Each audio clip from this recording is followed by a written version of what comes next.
नमस्कार बच्चों। महाकवि कालिदास के अभिज्ञान शाकुंतलम के चतुर्थ अंक में अभी तक आपने अध्ययन किया। शकुंतला विदा हो रही हैं। महर्षि काश्यप के द्वारा उनको जो नववधुओं को शिक्षा दी जानी चाहिए वो शिक्षा दी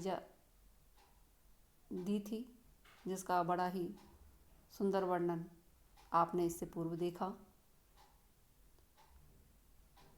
विदाई के वक्त शकुंतला अपने पिता से कहती हैं कि हे पिता, हे तात, मैं आपकी गोद से छूटी हुई मलय पर्वत के किनारे से उखाड़ी हुई चंदन लता की तरह दूसरे देश में कैसे जीवित रह सकूंगी।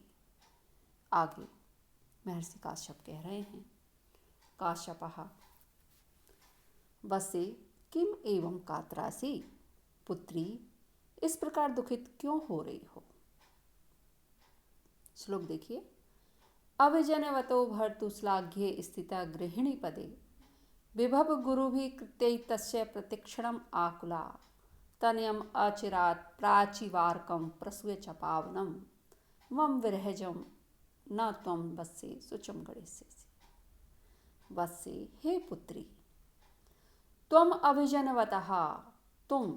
अभिजनवतः महान कुलीन भर्तुश्लाघ्ये, अपने स्वामी के श्लाघ्ये प्रशंसनीय गृहिणी पदे स्थिता, गृह स्वामिनी के या महारानी के पद पर स्थिता अधिष्ठित होकर के तस्य विभव गुरु भी, उसके ऐश्वर्य के कारण बड़े हुए कृत्य, जो कार्य हैं, महान कार्य हैं, महत्वपूर्ण कार्य हैं, उनमें प्रतिक्षणम आकुलाहा, प्रतिक्षण व्यस्त रह करके, अचिरात, शीघ्र ही, प्राचीव अर्कम, जिस तरह से पूर्व दिशा पवित्र सूर्य को जन्म देती है, उसी तरह से तनियम प्रसूय,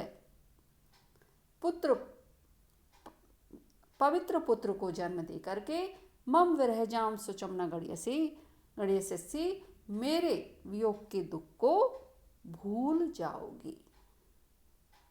बहुत ही सुंदर सांत्वना महर्षि काश्यप के द्वारा पुत्री शकुंतला को। वो कह रहे हैं कि हे पुत्री, तुम इस तरह से कातर मत होइए, दुखी मत होइए, क्योंकि कोई भी पद या प्रतिष्ठा जो होती है वह अपने साथ क्या लेकर के आती है बच्चों? कर्तव्य लेकर के आती है। और उन कर्तव्यों के निष्पादन में, संपादन में व्यक्ति इतना व्यस्त हो जाता है कि उसके पास अन्य जो मन के भाव हैं उनको स्मरण करने का वक्त नहीं रहता है। यही वाली बात महर्षि काश्यप कह रहे हैं कि हे पुत्री, तुम अपने पति के श्लाघ्य गृहिणी पदे स्थिता प्रशंसनीय गृह स्वामिनी के पद पर प्रतिष्ठित हो जाओगी।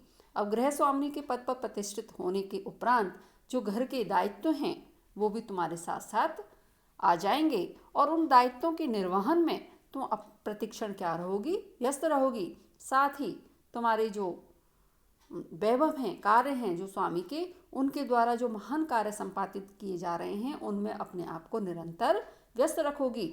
और शीघ्र ही जिस तरह से पूर्व दिशा पवित्र सूर्य को जन्म देती हैं, उसी तरह से पवित्र पुत्र को जन्म देने के उपरांत मेरे विरह से उत्पन्न जो वियोग है उसको क्या करोगी? भूल जाओगी, क्योंकि तुम्हारे पास उत्तरदायित्व जो हैं उनके निर्वहन के लिए ही समय होगा। इतने अधिक कार्य तुम्हारे सामने उपस्थित हो जाएंगे कि तुम्हें अन्य जो कार्य हैं या हमारे यहाँ की जो तपोवन है, यहाँ की जो स्मृतियाँ हैं, स्मृतियाँ तो हमेशा रहेंगी, लेकिन उतनी अधिक तुम्हें पीड़ित नहीं करेंगी। तो एक बार फिर से अर्थ देख लीजिए।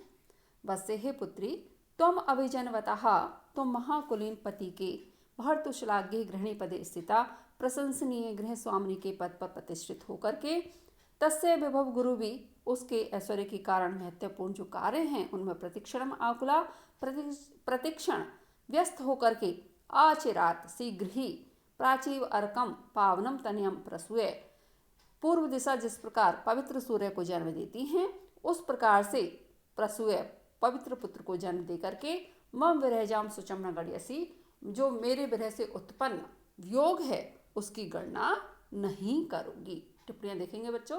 अविजनवतः, अविजन का अर्थ कुल है, यहाँ पर मतु प्रत्यय प्रशंसा अर्थ में है। प्रशस्तः अविजना, अविजनवान, तस्य उच्च कुल वाले अर्थात महाकुलीन।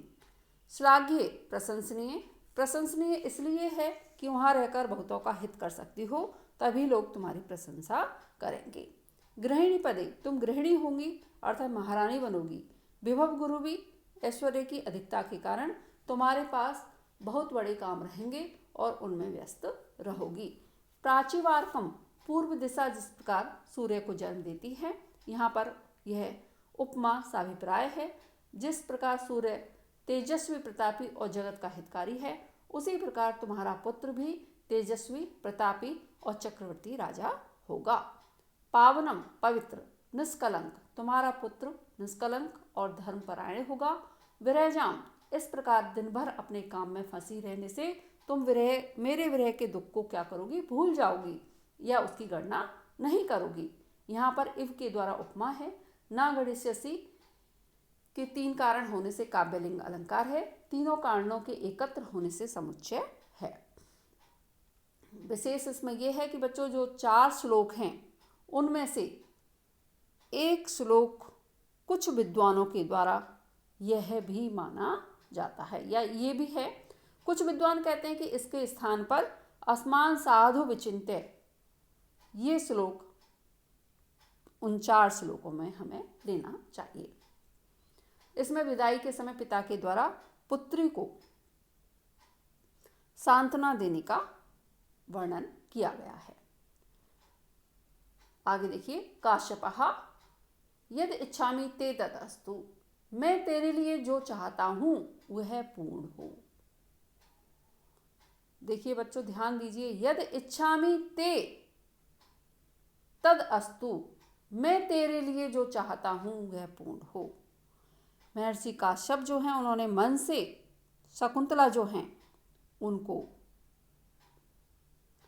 गांधर्व विवाह की अनुमति नहीं दी, क्योंकि महर्षि काश्यप कैसे हैं, त्रिकाल दृष्टा हैं, तीनों कालों के ज्ञाता हैं और महान ऋषि हैं।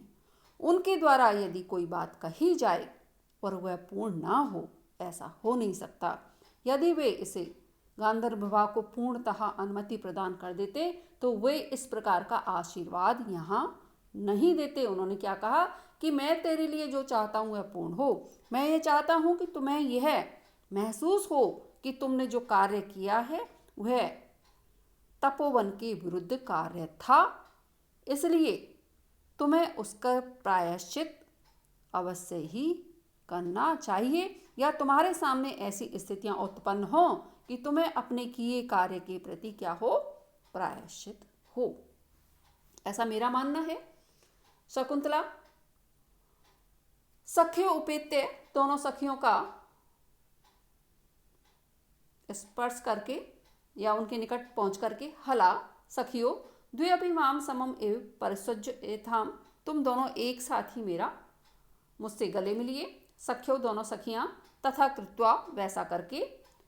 सखी यदि नाम सा राजा प्रतिविज्ञान मंथरो भवेत ततः तम तस्माद इदम आत्मनाम ध्येयम अंकितम अंगुलिकम दृश्य। सखी यदि वह राजा तुम्हें पहचानने में कुछ शिथिल हो तो अपने नाम से अंकित यह अंगूठी उसको दिखा देना। उसको सतर्क कर रही है, क्योंकि वो तो जानती हैं किस तरह से जो महर्षि दुर्वासा हैं उनके द्वारा शाप दिया हुआ है, तो वो उनको एक तरह से क्या करें, सावचेत कर रही हैं कि यदि वह भूल जाएं तो तुम थोड़ा सा मंथर दिखाई दें तो आप ये अंगूठी उनको दिखा देना। शकुंतला अनेन संदेहन वामा कंपितास्मि, तुम्हारे इस संदेह से मैं घबरा गई हूँ। निश्चित रूप से इस तरह से घबराहट होना स्वाभाविक है। सख्यो माँ भैसी, डरिए नहीं। अति स्नेहा पाप संकी, अत्यधिक प्रेम जो है वह पाप या अनिष्ट की आशंका करता है। उसको वह महर्षि दुर्वासा द्वारा दिए हुए शाप को नहीं बताती हैं, बल्कि क्या कह रही हैं, अति स्नेहा पाप संकी। ये एक तरह से पूछा जा सकता है आपसे कि किसने कहा, इसका क्या अर्थ है, भाव है, इस तरह से। और ये आप सब जानते हैं, जिसके प्रति हमें अधिक स्नेह होता है, प्रेम होता है या लगाव होता है, ऐसे व्यक्ति यदि कोई बाहर जाता है तो हमारे मन में बुरे भाव पहले आते हैं, अनिष्ट की आशंका पहले होती है। तो इसलिए कह रहे हैं कि ऐसा नहीं है, कोई बात नहीं है डरने वाली। अत्यधिक जो प्रेम है वो किसका कारण होता है, पाप या अनिष्ट की आशंका वाला होता है। सारंगवाहा युगांतरम आरूढ़ सविता, सूर्य दूसरे पहर में चढ़ गया है। त्वरताम भवती, आप शीघ्रता कीजिए माननीय। शकुंतला आश्रम अभिमुखी स्थित्वा, आश्रम की ओर मुंह करके, तात कदानुभूय तपोवन प्रेक्षिष्ये, तात अब मैं फिर कब इस तपोवन को देखूंगी। टिप्पणियां देखिए बच्चों, यदि इच्छामि, मैं तेरे लिए जो चाहता हूं वे सब बातें पूर्ण हों। इसमें एक मैंने अपनी बात रखी कि मुझे ऐसा लगता है कि महर्षि काश्यप जो हैं उनके द्वारा पूर्णतया जो गांधर्व विवाह है उसको अनुमति प्रदान नहीं की गई, इसलिए उनके मन में कहीं ये इच्छा है। लेकिन दूसरा, जिस तरह से उन्होंने उनको संदेश दिए कि भूत्वा चिराय चतुरंत मही सपत्नी, तो ये वाली यानी तुम महारानी बनो, चक्रवर्ती पुत्र को प्राप्त करो, तो इस तरह से ये इच्छाएं जो हैं उनकी पूर्णता की ओर भी यहाँ पर संकेत है, हो सकता है। अभिज्ञान अनसुईया प्रियंवदा अप्रत्यक्ष रूप से उसे शाप का अभिप्राय समझाती हैं और समझाती हैं कि आवश्यकता पड़ने पर अंगूठी दिखा देना। अंगूठी दिखाने से शाप जो है वो क्या हो जाएगा, दूर हो जाएगा। प्रत्यभिज्ञान यहाँ दार्शनिक शब्द है, इसका अर्थ है कि किसी पूर्व दृष्ट वस्तु को पुनः देखने पर स्मृति के द्वारा स्मरण करना और अनुभव या प्रत्यक्ष द्वारा प्रत्यक्ष देखना। इसमें स्मृति और प्रत्यक्ष दोनों का समावेश होता है। शकुंतला का घबराना स्वाभाविक है। अति स्नेह प्रेमी व्यक्ति अपने जो प्रिय व्यक्ति है उसके लिए अनिष्ट की आशंका करता है। यहाँ भाव है कि दोनों की को आशंका है कि राजा कहीं तुम्हें भूल ना गया हो, इसलिए अंगूठी दिखा देना। प्रिय व्यक्ति परदेश जा रहा हो तो परिवार वालों को ऐसी आशंकाएं होती हैं कि मार्ग में कोई दुर्घटना ना हो जाए आदि। युगांतरम पहर भर में सूर्य चढ़ गया है, अब दूसरा प्रहर प्रारंभ हो गया है। एक युग एक 3 घंटे का होता है, 24 घंटे में 8 पहर होते हैं, 4 दिन में और 4 रात में। सविता सुवती कर्मणि प्रेरयति सूधन त्रिच,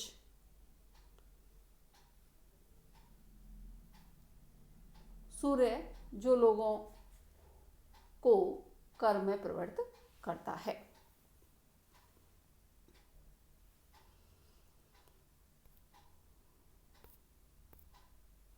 हाँ देखिए बच्चों, भूत्वा चिराय चतुरंत महे सपत्नी, दुष्यंतम अप्रतिरथम तनियम निवेश्य, भर्त्रां तदर्पित कुटुंबरेण सार्धम शांते करिष्यसि पदम पुनः आश्रमे अस्मिन्। चिराय चतुरंत महे सपत्नी, चिरकाल तक चारों समुद्रों तक व्याप्त पृथ्वी की सपत्नी भूत्वा, सपत्नी होकर के, अप्रतिरथम तनियम दौश्यंत्यम निवेश्य, अपने अद्वितीय महारथी पुत्र दौश्यंती यानी अर्थात भरत को सिंहासन पर बैठा करके, तद अर्पित कुटुंबरेण, उस पर अपने परिवार का भार डाल करके, भर्त्रा सार्धम, अपने स्वामी के साथ या पति के साथ, शांति अस्मिन् आश्रमे पुनः पदम करिष्यसि, शांत इस आश्रम स्थली में अपना स्थान बनाना। जब शकुंतला ये पूछती हैं कि मैं फिर कब इस आश्रम में आऊँगी, उस समय महर्षि काश्यप जो हैं वो कह रहे हैं, ये आप सब जानते हैं कि हमारे यहाँ आश्रम व्यवस्था रही है। तो कह रहे हैं कि और उन्हीं आश्रमों में से एक आश्रम वानप्रस्थ और संन्यास भी है। तो कह रहे हैं कि जब बहुत लंबे समय तक राज्य का उपभोग करके दुष्यंत का पुत्र जब बड़ा हो जाए, उस पर समस्त कुटुंब और राज्य का भार अर्पित करके, यानी समस्त अपने कर्तव्यों की पूर्ति करने के उपरांत तुम इस आश्रम में या संन्यास आश्रम में आओगी। एक बार इसकी टिप्पणियां देख लेते हैं बच्चों। चिराय, चिरकाल तक, यह अव्यय है। इसी अर्थ में चिरम, चिरेण, चिरात, चिरस्य आदि भी मिलते हैं। इसके आधार पर आधुनिक भाषा वैज्ञानिकों का मत है कि अव्यय भी पहले साधारण शब्दों के तुल्य थे और इनके रूप चलते थे। चतुरंत के दो अर्थ हो सकते हैं, चारों समुद्र जिसकी सीमा है या चारों दिगंत जिसकी सीमा है, ऐसी पृथ्वी की सपत्नी होकर। चत्वारः अन्ता यस्या तादृशः मह्या सपत्नी, बहुब्री गर्भक तत्पुरुष समास है। दोषंत्यम, दुष्यन्तस्य पुत्रः दोषंती। अप्रतिरथम न विद्यते प्रतिरथा प्रतिद्वंदी यस्य सा, तम बहुब्री समास है, जिसका प्रतिद्वंदी योद्धा कोई नहीं होता। प्रतिरथा प्रतिगतः रथा यस्य सा, बहुब्री समास है। यहाँ पर प्रतिरथ प्रतिद्वंदी या विपक्षी। निवेश से इसके दो अर्थ हो सकते हैं, राज्य पर बिठा करके और दूसरा विवाह कराकर। दोनों अर्थों में निवेश्य का प्रयोग मिलता है। सा निवेश्य कुशावत्याम, ऐसा रघुवंशम में भी हमें देखने को मिलता है। तदर्पित, तस्मिन अर्पितः कुटुंबस्य भरा येन तेन, बहुब्री समास है, उस पर डाला है कुटुंब का भार जिसने ऐसे पति के साथ। प्राचीन परंपरा थी कि सभी राजा वृद्धावस्था में वानप्रस्थी होकर तपोवनों में तपस्वी का जीवन व्यतीत करते थे। मनु के अनुसार सभी को वृद्धावस्था में वानप्रस्थ होना चाहिए। यहाँ पर शकुंतला पर मही सपत्नित्व का आरोप है। मही पर पुत्र को बिठाना, पुत्र पर कुटुंब का भार रखने से माला दीपक अलंकार है, इसका लक्षण है। तन माला दीपकम पुनः धर्मिणाम एक धर्मेण संबंधो यद यथोत्तरम, साहित्य दर्पण में ये लक्षण है। चतुर्थ अंक के प्रसिद्ध 4 श्लोकों में से एक श्लोक यह भी है। आगे देखिए। भूत्वा गौतमी जाते परिह्यते गमन वेला, पुत्री प्रस्थान का समय व्यतीत हो रहा है। निवर्त पित्रम, अपने पिता को लौटाओ। अथवा चिरेण अपि पुनः पुनः एसम मंत्रिस्यते, अथवा यह शकुंतला तो चिरकाल तक बार बार इसी बात को कहेगी। निवर्तताम भवान, आप लौट जाइए। काश्यपः, काश्यप बस्से उपरुध्यते तपो अनुष्ठानम, मेरा तप का अनुष्ठान रुक रहा है, अर्थात मुझे जाने दो। शकुंतला भूया पत्रम आश्लिष्य, फिर से पिता का आश्लेष करके। तपस्व चरण पीड़ितम तात शरीरम, आपका शरीर तपस्या से अत्यंत क्रश हो गया है। अतिमात्रम मम कृत उत्कंठस, अतः आप मेरे लिए बहुत अधिक दुखी न होइए। पिता बाद में याद करें, इसलिए शकुंतला कह रही हैं कि वैसे ही आप तप के कारण कैसे हो गए, अत्यंत दुर्बल हो गए हैं, तो अत्यधिक मेरी चिंता मत करना। शकुंतला काश्यपः सनिश्वासम, दीर्घ श्वास लेकर के। समम एषति मम शोकः कथम नु वस्य त्वया रचित पूर्वम, उटज द्वार विरुणम निवार वलिम विलोक्यतः, गच्छ स्वास्थे पंथाने संतु।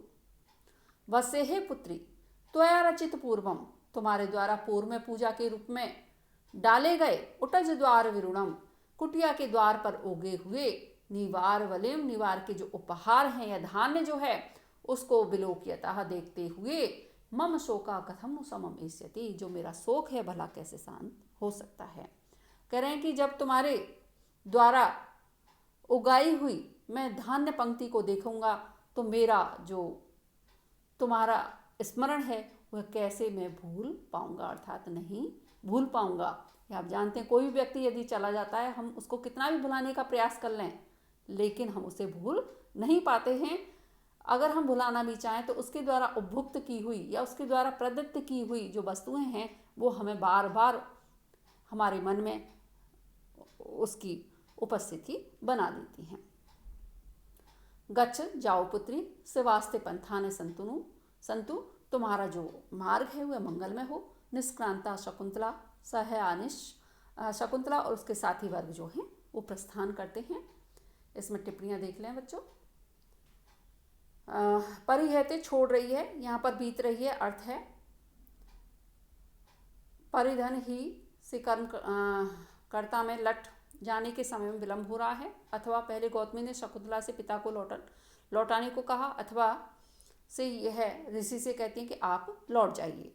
उपरुद्यते, मेरा तप जो अनुष्ठान है वह रुक रहा है, उसके लिए मुझे जाने दो। इससे ज्ञात होता है कि ऋषि अपने व्रत के कितने दृढ़ थे। वे अपनी तपस्या के कार्य में कोई विघ्न या विलंब नहीं चाहते थे या नहीं होने देना चाहते थे। तपश्चरण, इस वाक्य से ऋषि के प्रति शकुंतला के प्रेम का पता चलता है कि वह उनको किसी प्रकार भी दुखित नहीं देखना चाहती हैं। आप वैसे ही तपस्या से निर्बल हो रहे हैं, अब मेरे लिए अधिक दुख करके और निर्बल ना होइएगा। समम इष्यति, ऋषि ने अपने दुख को ऋषि जनोचित भाषा में ही व्यक्त किया है। इस श्लोक में भाषा और भाव अत्यंत औचित्यपूर्ण है। यह अत्यंत ही करुणापूर्ण श्लोक है।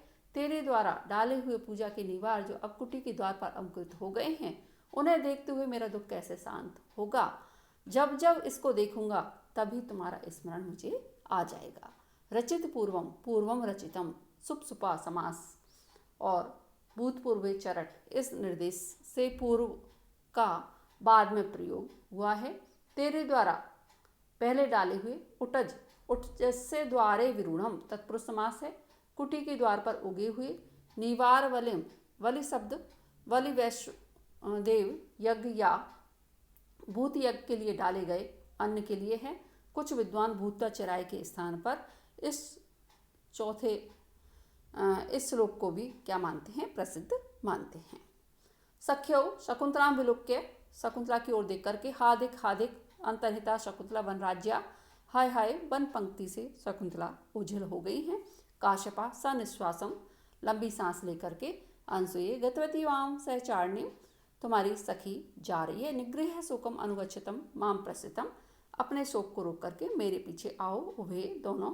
तात शकुंतला विरहितम शून्यम एव तपोवनम कथम प्रविशावहा, शकुंतला के बिना यह तपोवन कैसा लग रहा है, सूना सूना सा लग रहा है, हम इसमें किस प्रकार से प्रवेश करें।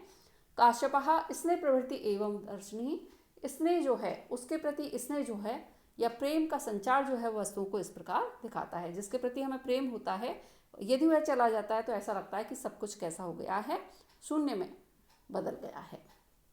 सब विषम क्रम में चारों ओर विचार मग्न घूम करके, हंत वो शकुंतला पतिकुलम विसृज्य लब्धम इदानीम स्वास्थ्यम, आहा शकुंतला को पति के घर भेजकर मुझे आज मानसिक शांति प्राप्त हो रही है। कुतः, क्योंकि, श्लोक देखेंगे बच्चों। अर्थो ही कन्या परकीय एव तामद्य संप्रेष्य परिग्रहितु जातो ममायां विस्तः प्रकामं प्रत्यन्यास एवांतरात्मा इति निष्क्रांता सर्वे इति चतुर्थो अंकः। क्या करें, कन्या ही परकीय एव, अर्थात जो कन्या है, पुत्री जो है या बाला जो है वह परकीय एव अर्थात पराया धन है। अद्यताम परिग्रहितु संप्रेष्य, आज उसको उसके परिग्रहिता यानी पति के घर भेज करके, मम अयम अंतरात्मा, मेरी यह जो अंतरात्मा है वह उसी प्रकार से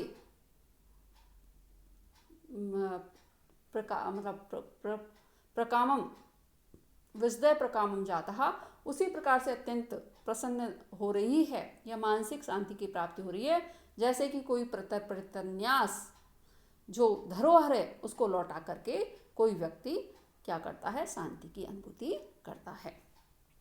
महर्षि काश्यप कह रहे हैं कि जो पुत्री होती है वह निस्संदेह क्या है, पराया धन होती है। जैसे दूसरे का जो धन होता है, अपना धन चला जाए तो व्यक्ति को चिंता नहीं होती है, लेकिन दूसरे के द्वारा रखा हुआ जो धन है या कोई भी वस्तु है जो धरोहर है, यदि वह गुम हो जाती है तो वह हमारे लिए क्या होती है, बड़ा ही अपमान का कारक होती है और बेचैनी का कारक होती है। इसलिए वो कह रहे हैं कि जो पुत्री है वह क्या है, पराया धन है।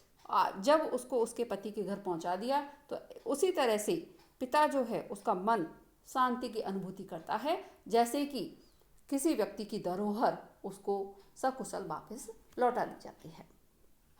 एक बार अर्थ और देख लीजिए। कन्या ही परकीय एवं अर्थात कन्या वस्तुतः पराई संपत्ति है। अद्यताम परिगृहित संप्रेष्य, आज उसको उसके पति के पास भेज करके मम अयम अंतरात्मा प्रत्यर्पितन्यास एवं प्रकामम विस्दहा जाता, यह अंतरात्मा उसी प्रकार प्रसन्न हो रही है जैसे धरोहर को लौटाने पर धरोहर रखने वाले का मन प्रसन्न हो जाता है। इति निष्क्रांता सर्वे, ऐसा कहकर के सभी प्रस्थान करते हैं। इसमें टिप्पणियां देख लेंगे बच्चों। अंतर्हिता, शकुंतला पेड़ों की ओट में हो जाने से ओझल हो गई है। अंतर्हिता, अंतर्धन धा धन तय धन टाप, धा को ही आदेश होता है। सहचारणी, सखी साथी साथ रहने वाली।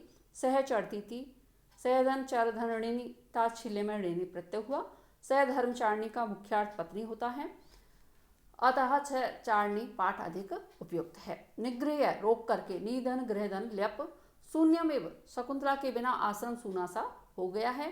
प्रिय व्यक्ति के वियोग में ऐसा ही अनुभव होता है। स्नेह प्रवृत्ति, प्रेम का संचार वस्तुओं को कैसा करता है ऐसा दिखाता है।